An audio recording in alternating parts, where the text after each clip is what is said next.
And we're back. Did we miss a week? I feel like I shouldn't. Maybe you've forgotten because in my head you're not like consuming these episodes linearly. It's not like we have a set date. Well, I think we've been releasing it around the same time, but just like you give me grace for timing and delivery, I'm going to give you grace for when it is that you actually listen to this. And maybe you don't really notice the gaps in time. Maybe in reality, the way you consume the episodes is that you can all there's so we've done this is our 67th episode, so which means that you've done there's enough in the reserve that you can go to if ever you need a dose of creativity in your life whenever you actually when there's a desire or a yearning for it. I'm glad to be here, glad to be back. It's exciting times.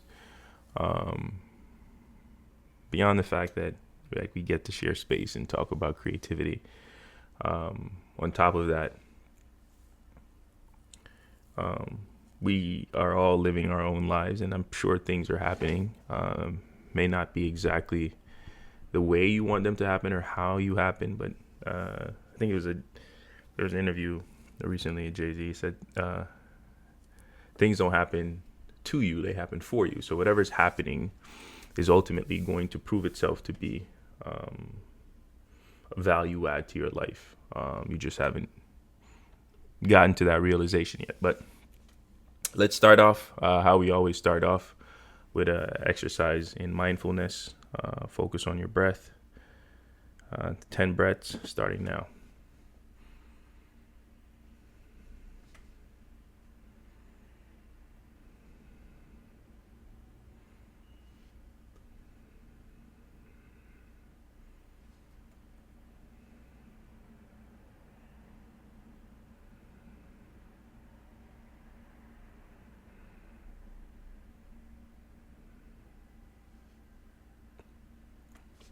Now that we're here, I have a puzzle for you. Forward, I am heavy, but backward, I am not. What am I? Forward, I am heavy. Backward, I am not. What am I? So, as I said, like exciting times for multiple reasons. On the academia side, we're getting close to the end of the semester, so there's a lot happening, and this is always interesting times. So seeing how the semester is progressing and how, and I teach seniors, so for a lot of them, this is where a significant transition point for their lives or in their lives. Professionally, a lot happening too, but I had almost like a collision of two of those aspects of my life. The consulting firm or the innovation as a service firm, Enoem, which is the same platform that I use for this podcast, and it's an extension. This podcast is an extension of that.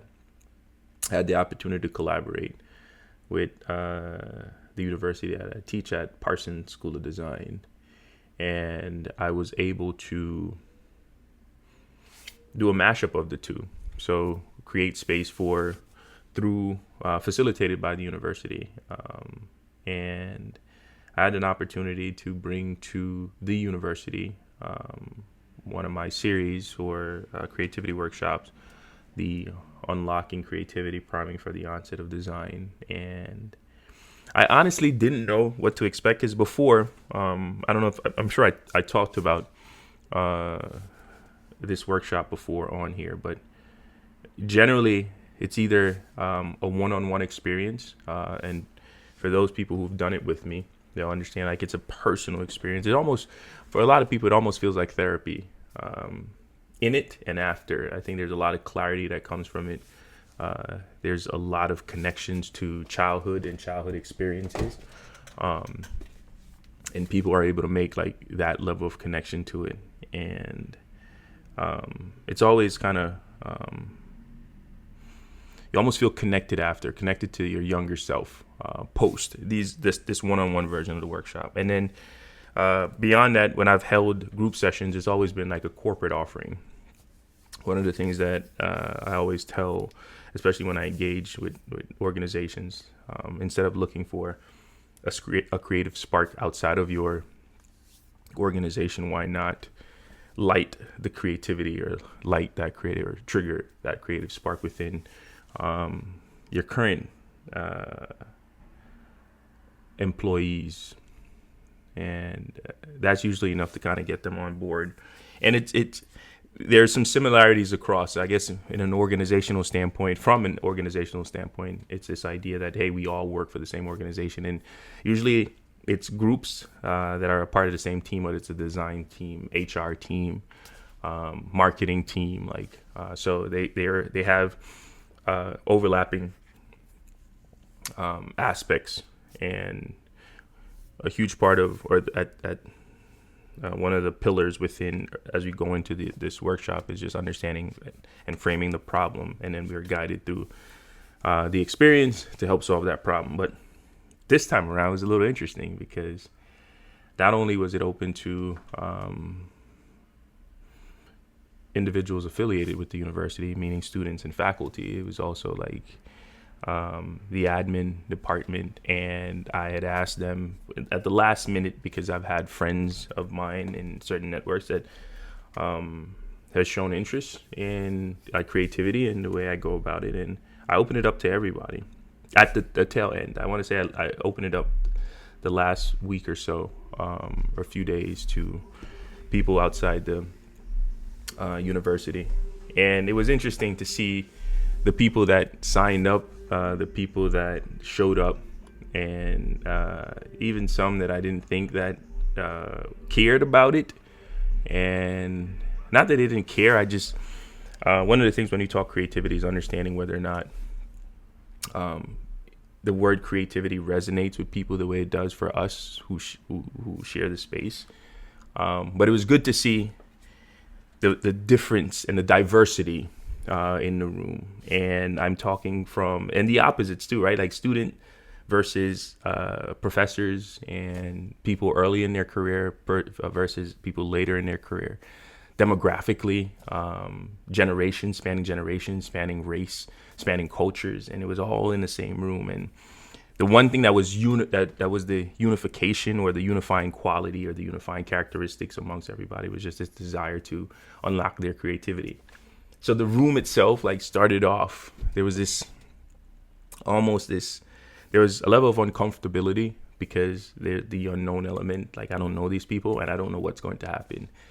And which is interesting, because this particular workshop, especially the messaging and the marketing around it, is always this exploratory approach to creativity that involves the five senses. So this sensory approach to creativity. And that's saying a lot without saying a lot. I think there's a lot left to interpretation. And then we use words like unorthodox, like avant-garde, and immersive. And generally, especially when we think of workshops in general, these adjectives or words aren't necessarily the ones they use to describe them. So I understand that. So I could see that on the faces of, as they started to trickle in.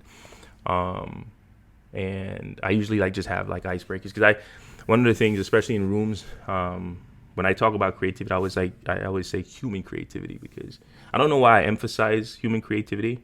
I do, because I don't want to push forth this narrative that is a human characteristic, and not other animals or creatures or living organisms don't show or have creativity. I don't think it's unique to us. At any rate, as they were trickling in icebreakers to get people comfortable, they kind of, hey, this is a safe space, and I always establish that. And that is important. In whatever space I occupy, I don't know, I'm intentional about making that statement and making it obvious, and then repeating it. And not only saying it, because there's one thing about saying this is a safe space, and there's something else about showing it. And words, as much as words are impactful, actions double down and are the emphasis, and they solidify the things that were said. And I'm always like conscious of that. I'm always conscious of saying it, but also doing the things to make sure that it wasn't just something that was said or the thing to say at the moment. And by the time it was time to get started, something felt different, because there's this anxiety around not knowing what to expect, but then understanding that, hey, like, it is not a feeling that is solely mine. As you looked around the room, and as much as I'm saying this from my vantage point, my ability to empathize and understand perspective, I almost saw it from everybody else's vantage point as well. I do this thing where I walk around the room, and in the back of my mind, I stand in position to kind of get an idea of like what everybody sees. And I always set up, if not in a circular design setup for the class, it's a U shape. So you're always looking at somebody as opposed to looking from behind somebody or at the back of somebody's head. You see faces, you see expressions, you see movement, and the little nuances of human behavior that kind of tell. And I would try to talk about what happened in the room without actually telling you what happened in the room, because you had to have been there, and you have to be there in order to experience it. That's one of the things that makes the workshop so special, is because of not only what happens in there, because as much as I plan and I it's my responsibility to guide this, and it's a guided exercise, honestly, what actually happens in there, I have no control over. I don't have any control of what is said or how it is said, when it is said, and why it is said. It's almost like I take credit for planting the seed, but whether or not the seed grows has to do with the soil, which is the environment, which goes back to that, creating the space that is conducive to allow this. But I watched it happen. I watched uncomfortability become comfortable. I watch anxiety become peace. I watch unawareness become focus. I watch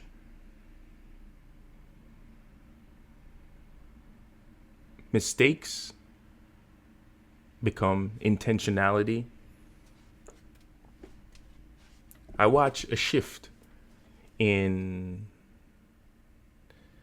the way we understand creativity, our interpretation of it, and what it truly means.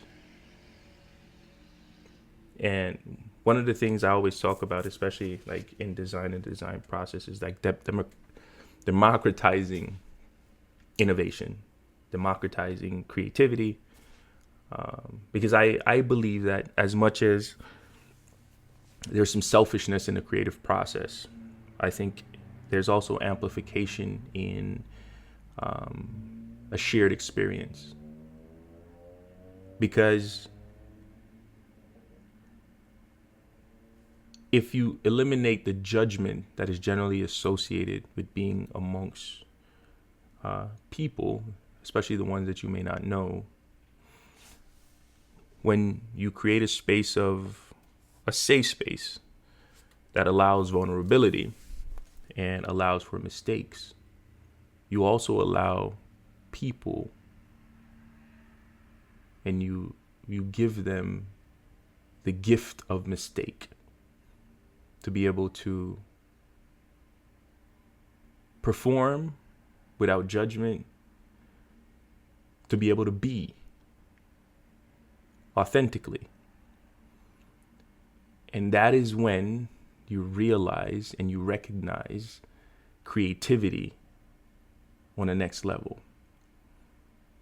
And I watched triggers turn into moments that were shared and appreciated.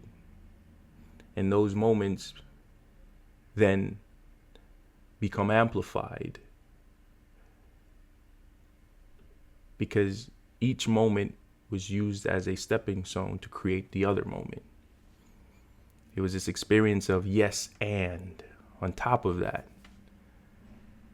no but. And the stories grew, the reactions got bigger, the feelings were exchanged, and not every feeling was accepted. Not every moment was a moment to have by everyone in the room. Some people rejected the moment. Like, whatever this is that I'm feeling right now, whatever this picture that we're painting is not the picture that's for me. I don't want this picture. I'd rather this other picture. And I'm not saying that your picture is wrong. I'm saying that that is just not my picture in this moment. That is not the feeling that is coming to me. That is not the experience that I'm having. And the space was so safe that everyone was okay with that.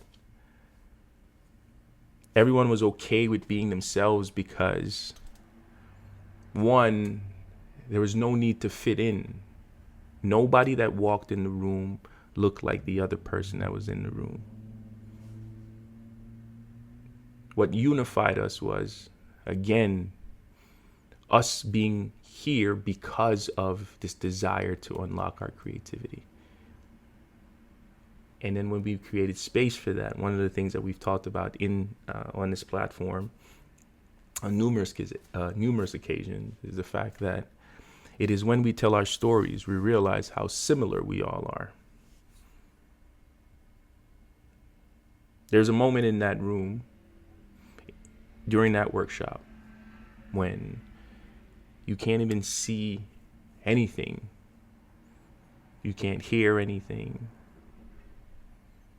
All you can do is use your intuition to get a sense of what is happening in the room.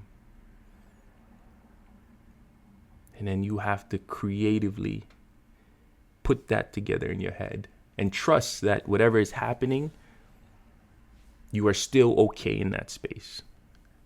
It is vulnerability maxed out. And if you can find yourself in vulnerable spaces and still feel comfortable enough to be yourself, you've created the safest space for creativity to flourish. And that's ultimately what I want to be able to create and what I continue to create in this space. But as I was saying, is one of the things that we talked about to this point is it's when we tell our stories, we realize how similar we all are. And as different as the faces were, as different as the bodies were that were in that room, the stories were similar. The stories resonated. The stories were relatable. It was almost like when I told my story, you heard yours, to the point where you can't add layers on top of that story, and I'm still in the same story because it's the same experience that I had. And we come from far different places. If we stand next to each other, optically, we are polar opposites. But we found unity. We found camaraderie. We found collaboration through creativity. And we leaned in on it. And we laughed. We experienced fear. We experienced sadness. We experienced joy. We experienced life. And I heard words like rejuvenated. I heard words like refreshing. I heard words like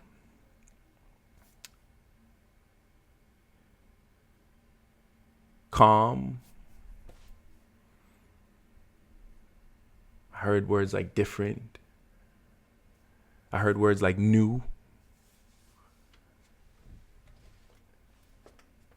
And they all were pertinent. They all spoke about a particular moment in the space.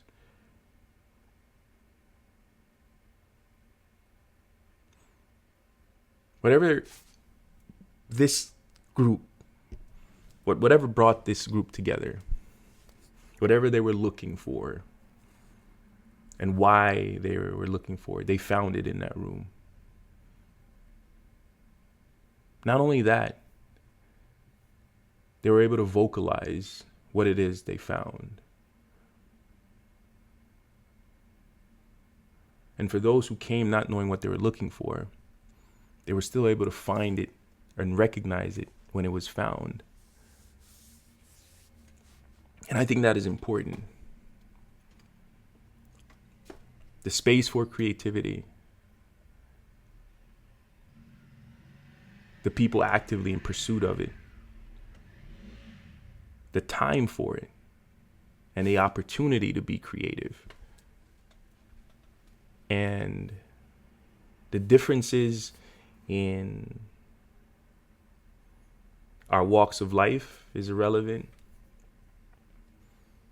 The differences in our social statuses, our professions, our likes and dislikes, our cultures, our generation, in that moment became irrelevant, because the only thing that mattered is creating space to connect with your creativity. The only thing that mattered was feeling safe enough to share this experience. The only thing that mattered was trusting the people in this space that they too are actively in pursuit of the same thing. And if you are not going to judge them, they're not going to judge you. And if all those things align right at the same time, then it was magical. And I left thinking that it was magical. Each one brought their own magic to the room.